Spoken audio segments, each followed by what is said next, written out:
दोस्तों नमस्कार, शुभ संध्या, good evening. My name is SP Joshi और स्वागत है मेरे आज के ब्लॉग नानो किसानों में। और दोस्तों आज यह ब्लॉग नहीं बल्कि एक हमारी एक श्रद्धांजलि है हमारे आदरणीय खगड़ियाल जी के लिए और आदरणीय हमारे बहुत ही सम्मानित और खास तौर पर हमारी एम केसर क्षेत्र के जो दिल्ली एनसीआर में रहते थे उनके लिए जो सबसे मतलब बहुत सामाजिक और एक क्षेत्र के प्रति जो चिंतक और खास तौर पर जानकारी रखने वाले हमारे आदरणीय खगड़ियाल जी आज हमारे बीच नहीं रहे। और ये आज मैंने और कोई बिल्कुल ब्लॉग बनाने की ना तो इच्छा करी ना कुछ ऐसा कुछ बनता था कि क्या बनाया उसमें क्या क्या लिखे क्या बोला कैसे जो भी है। तो खैर आज मैं बैठा हूँ हमारे कुबरदी जी संडे वाले कुबरदी जी के साथ में और हम आज पूरे दिन भर वही थे, उनके साथ ही थे।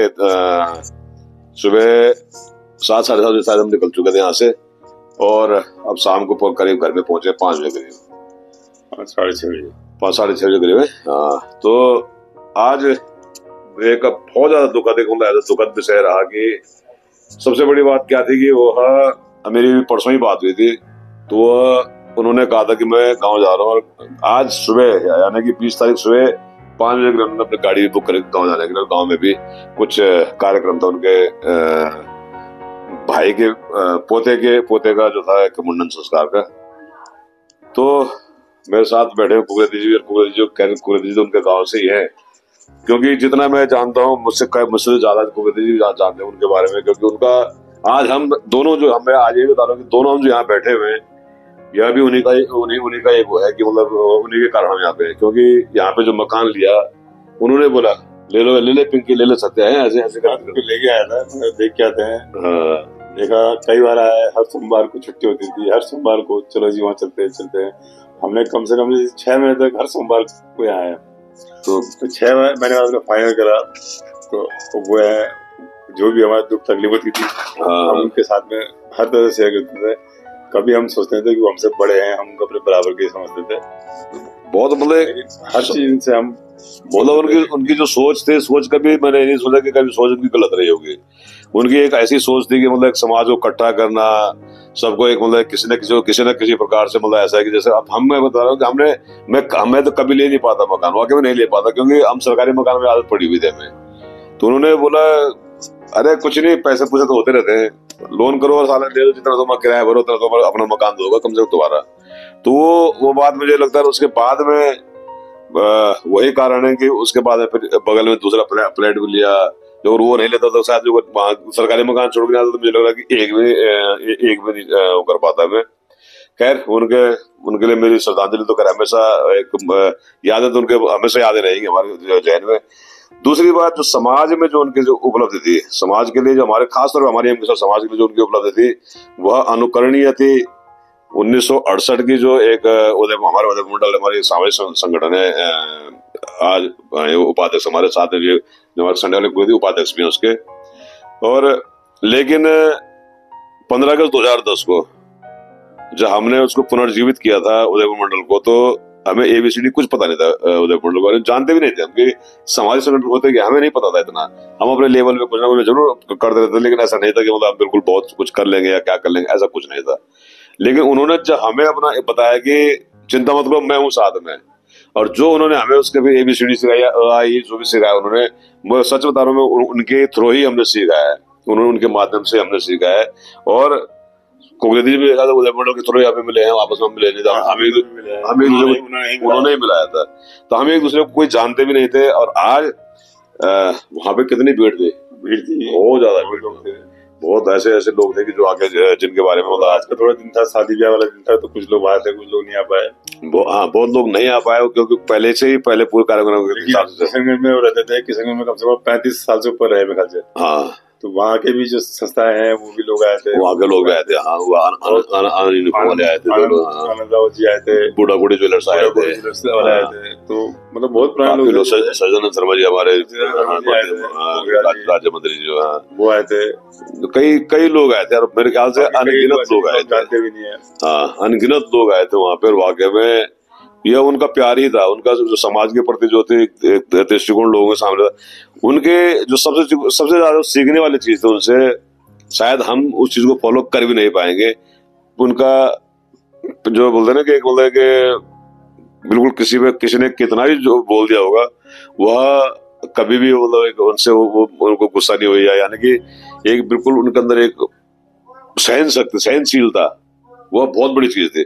मैंने देखा उनको एक बार राजेंद्र केंद्र जी के घर में गए थे हम, वहां पे कुछ बातें हुई थी उनके प्रति, कुछ लोगों ने मतलब ऐसी टिप्पणी करी थी, उसके बावजूद मतलब उन्होंने बिल्कुल मतलब हम जैसे होते तो पता नहीं मतलब क्या करते थे उसने, लेकिन जैसे उन्होंने बिल्कुल अपने आप को संयम को बनाए रखा, मैं मान गया कि वाकई में खंगाल जी आप वो क्या, मैंने बोला भी उनको उस टाइम, वो अध्यक्ष सर मैं महासचिव था उदय मंडल की मीटिंग ही थी वो बन गया, तो मैं मान गया कि वाकई में इनके अंदर इतनी सहनशीलता कैसे, ये सीखनी चाहिए, हम सीख नहीं पाएंगे। मुझे पता है कि हम उनके दम बहुत जानकारी बहुत है उनको, जानकारी।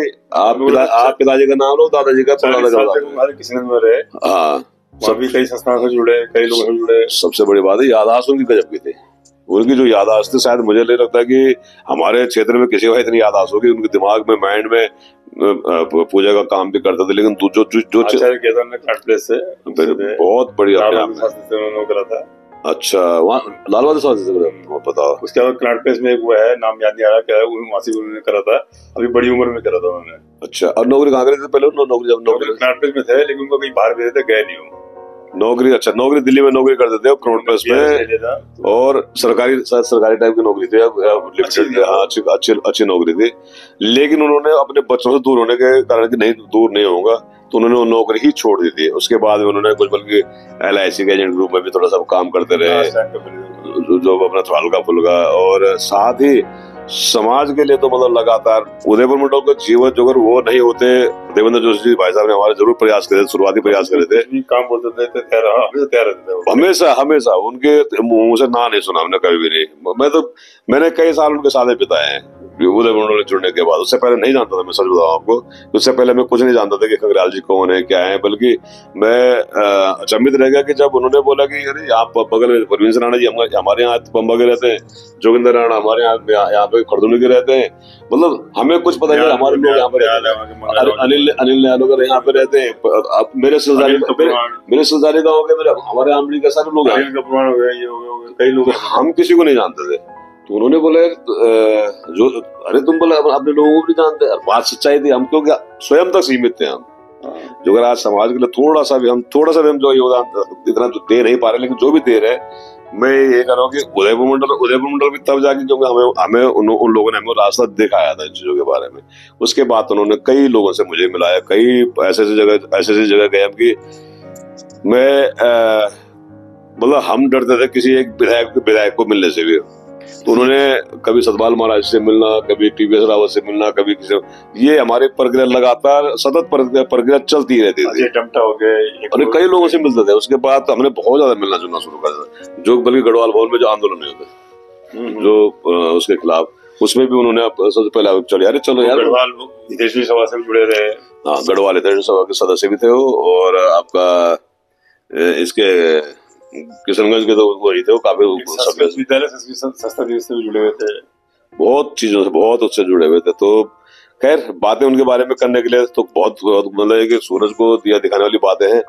उनके बारे में जितनी बातें की जाए वह कम है। तो मैं तो यही कहूंगा कि ऐसे लोगों को जाने से बहुत बड़ी एक जो खालीपन सा महसूस होता वो हमें आज महसूस, और वहाँ बहुत लोग वहाँ पे आज इतना पछता रहे थे, मतलब कि अभी मेरे ख्याल से उनकी एज भी लगभग 72-73 साल की एज थी, और अभी जाने लायक तो नहीं थे कम से कम, क्योंकि जिस हिसाब से उनके दिमाग बिल्कुल फ्रेश माइंड था। ये चीज हालांकि कुछ दूसरी चीजें ऑपरेशन वगैरह करा करते उन्होंने, तो उससे थोड़ा सी दिक्कत होती थी उनको, लेकिन फिर भी ऐसा नहीं था कि मतलब काम करने के लिए वो इस परिस्थिति में भी अपने आप हर जगह चलने के लिए तैयार रहते थे हमेशा। तो उन्होंने सिखाया, और मैं तो खैर मैं इतना ही कहूंगा कि प्रभु जहाँ भी हो, क्योंकि अच्छे आदमी की जगह पर भी होती है, तो उनको उनकी आत्मा को शांति दे, और साथ में खासतौर उनके दुखी परिजनों के, क्योंकि यह बहुत कष्टदायक और मुझे लगता है कि इतना आसान नहीं है। और क्योंकि बच्चे अभी कपिल के 2 साल पहले हुआ था एक्सपायर, 2 साल के पहले उनका बड़ा बेटा जो एक्सपायर हुआ था। तो दुखों के ऐसी घड़ी खासतौर पर आंटी जी पे खासतौर पर जो टूटी है ना, वह असहनीय होगी शायद उनके लिए, बहुत मुश्किल होगा। उनके भी ऑपरेशन, उनको भी खर्च चल नहीं पा रहे थे, आज भी सुबह देख रहा था वहाँ पे, चल नहीं पा रहे थे। बिल्कुल बिल्कुल। तो कुछ मैं क्या कह सकूं, आप जो कुछ उनके बारे में कुछ कहना चाहे थोड़ा बहुत। कुछ बोल क्या, मैं क्या आपके गाँव के गाँव के हैं, मैं तो उनके साथ कम से कम नहीं तो शायद 40-45 साल से। एक बार की बात है, हम स्टेडियम में अकाउंट खोलने के लिए गए, उन्होंने लिख दिया कि आप इनको कब से जानते हो, तो उन्होंने लिख दिया बाइबर्ट जानते हैं। तो वहाँ का मैनेजर बोलता है जी आपने क्या लिख दिया है, इसका क्या मतलब होता है, तो बताओ। उसको ये भी नहीं पता कि क्या मतलब होता है। उसने कहा बाय बर्थ लिखा, बाय बर्थ क्या होता है, तो बोलता है जी जब से पैदा हुआ तब से जानता हूँ उनको। तो मतलब ये है कि अब हम उनके साथ जुड़े रहे, हर दुख तकलीफ में उनके साथ थे। छोटी मोटी कोई बातें होती हैं या कोई सलाह मशवरा लेना होता था या अपने कोई पर्सनल बातें होती थी, बेझिझक उनसे शेयर करते थे, वो मतलब बताते थे अच्छी तरह से। हमने कभी टाइम की भी नहीं देखा कि कब सुबह हो रही है, शाम हो रात हो रही है। जब हमारा दिल चाहा हमने उनको फोन करा, उन्होंने उठाया, उन्होंने जवाब भी दिए। बिल्कुल बिल्कुल। हमने भी मतलब उनके साथ ऐसे से पल बिताए हैं कि शायद हमें भी अच्छी तरह याद ना हो। वो चीजें सारी चीजें ना एक घूम से रही है दिमाग में। कल रात को सो नहीं पाया बिल्कुल भी नहीं, क्योंकि 4 बजे तक ऐसे सुबह ऐसे क्या ये वो सुबह 7-7:30 बजे उठे और चल दिया उनके यहाँ। दुख इस बात का हम कुछ कर नहीं पाए, मौका नहीं मिल कि जाएंगे मिलने मनोहर भाई वगैरह हम लगातार हम सोच ही रहे थे। 2-3 आदमी इकट्ठे नहीं हो पाए जाने के, कभी कोई, तो इसका भी हमें हमेशा दुख रहेगा। बिल्कुल बिल्कुल। हम अंतिम मैंने आपको एक दिन बताया था कि मैं ना उनसे एक बार ना पूरा मैं छोटे छोटे ऐसे ब्लॉग बनाना शुरू किया था। मैंने सोचा कि क्यों ना एक ऐसे, क्यों उनके पास जो जानकारी का खजाना था, उस खजाने को मैं अपने इस कैमरे के अंदर समेटना चाहता था। लेकिन ऊपर वाले की पता नहीं क्या मर्जी थी, क्या नहीं, मुझे नहीं पता। लेकिन उन्होंने मतलब एक मौका ऐसा नहीं दिया कि मैं उनसे बात कर पाता और उनसे मतलब, क्योंकि हालांकि जितनी जानकारी रखते उतना कोई यहाँ पे हमारे यहाँ मेरे ख्याल रखता भी नहीं होगा इतनी जानकारी। और उनको उदयपुर के इतिहास के बारे में जितनी जानकारी थी वह किताबों में भी नहीं होगी मेरे ख्याल से। शुरू से जुड़े रहे उनके साथ में। मैं बल्कि साथ साथ जो फोटो भी डाल रहा हूँ आपके साथ, ये भी देखेंगे आपकी मतलब एक से पुरानी चीजें। मेरे ख्याल से 68 की बनी हुई संस्था थी हमारी, ये 68 की है ना, हाँ 68 की बनी हुई संस्था था, बस संस्था है। और हमारा जन्म है 72 का, मेरा जन्म 72 का, तो लगभग आपका 75 का होगा, उनका 52 का था। हाँ, तो ये समझ लो कि वो उदयपुर तो स्टार्टिंग से ही जुड़े हुए रहे हो। उधर गढ़वाल भवन में हमारे दादाजी थे, केयर टेकर थे। तो हम मतलब जो भी है हमारा गांव परिवार जो भी है शुरू से जुड़ा हुआ है। बिल्कुल। हमारे ताऊजी रामनाथ कुकरेती जी थे, वो भी उदयपुर मंडल के साथ बहुत सालों तो जुड़े रहे। तो ऐसा नहीं है, हमें ऐसा अपनापन लगता है उदयपुर मंडल से। वही हम सोचते हैं हमारा घर का परिवार का ही एक हिस्सा है वो असल में। परिस्थिति में मैं हमेशा कहता हूँ कि आप कई लोग, जैसे आप लोग भी कई बार कहते हैं कि आपने उदयपुर मंडल छोड़ दिया। उदयपुर मंडल हम कभी छोड़ नहीं सकते, क्योंकि कैसे छोड़ सकते हैं, वो हमारे तो दिल के अंदर है। और दिल के अंदर मैं बता रहा हूँ कि उसको बसाने वाले भी यही है गंगराज जी, जिन्होंने हमें मतलब उस चीज के लिए एक तैयार किया। एक साथ समझ लो कि बिल्कुल कच्ची मिट्टी थी, और कच्ची मिट्टी के बाद हमें उन्होंने उस चीज में पकाया उसके अंदर कि क्या करना, आपने क्या नहीं करना है। उसके बावजूद भी उदयपुर मंडल में हो सकता है कि किसी ने पर्सनली किसी ने अलग चीजें हमें हमारे उसको हेट किया हो, लेकिन मंडल ने कभी नहीं किया। मैं हमेशा कहता हूँ कि संस्था कभी गलत नहीं होती है, संस्था हमेशा पवित्रता लिए होती है। हाँ, उस संस्था में काम करने वाले व्यक्तियों का कुछ सोच अलग हो सकती है, इधर से उधर हो सकती है। तो कभी कोई भी संस्था में, मैं आज भी कहता हूँ कि संस्था से हम अलग कभी हो ही नहीं सकते। हाँ, अलग बात है कि हम कभी पद पे नहीं आना चाहते, क्योंकि हमें पता है कि अब हमने जितना अपने लेवल पे करना हमने कर दिया। हाँ, कभी कहीं पे मार्गदर्शन की आवश्यकता पड़ेगी तो हो सकता है कि क्या पता उस लायक तो नहीं है, लेकिन फायदे पे कहीं पड़ती है, तो वहां पे ठीक है अपनी सलाह कहीं पे यदि कोई चाहेगा तो अवश्य क्यों नहीं, वो हमारा सौभाग्य होगा ये। क्योंकि मंडल ने हमें जो आज मैं पहले कह रहा हूँ, अभी जो बैठे हुए मंडल के कारण ही बैठे हैं, और क्या उसी मंडल से बात है, जानते हैं। बिल्कुल, मंडल के अलावा हमारा कोई ऐसा कोई उद्देश्य नहीं था कि हम कहाँ से बैठते, कहाँ से मिलते, कहाँ जानते, किसी को कुछ जानने का मतलब था भी नहीं। मंडल में लगभग 400 से ऊपर लोग हैं जो एक दूसरे को जानते हैं। बहुत लोग हैं, ज्यादा लोग हैं, कम से कम 400 परिवार कह सकते हैं, 400 परिवार कह सकते हैं, है ना। तो खैर जो भी है, जैसा भी है, खैर तो बाकी तो कहना क्या है, प्रभु आदरणीय खंगराल जी की आत्मा को शांति दे, यही कहूंगा। यही कहते हुए मैं अपनी बात को, अपनी वाणी को विराम देना चाहूंगा, क्योंकि अब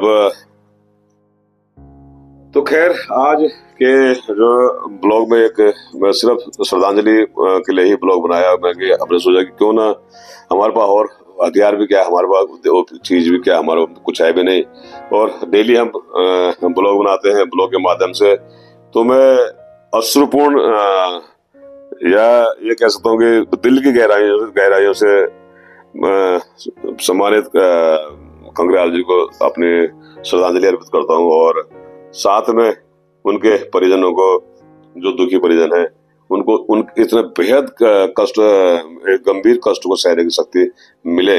और साथ ही सिर्फ वही नहीं बल्कि हमारे पूरे क्षेत्र के यम किशोर के जितने भी दिल्ली एनसीआर में रह रहे हैं, इन सभी लोगों को उस कष्ट से, क्योंकि उस कष्ट को मुझे लग रहा है कि सभी लोग परेशान हैं, सभी लोगों को कष्ट हुआ उनसे, उनके जाने से, तो सबको उस कष्ट को सहने की शक्ति मिले। और यह नियति का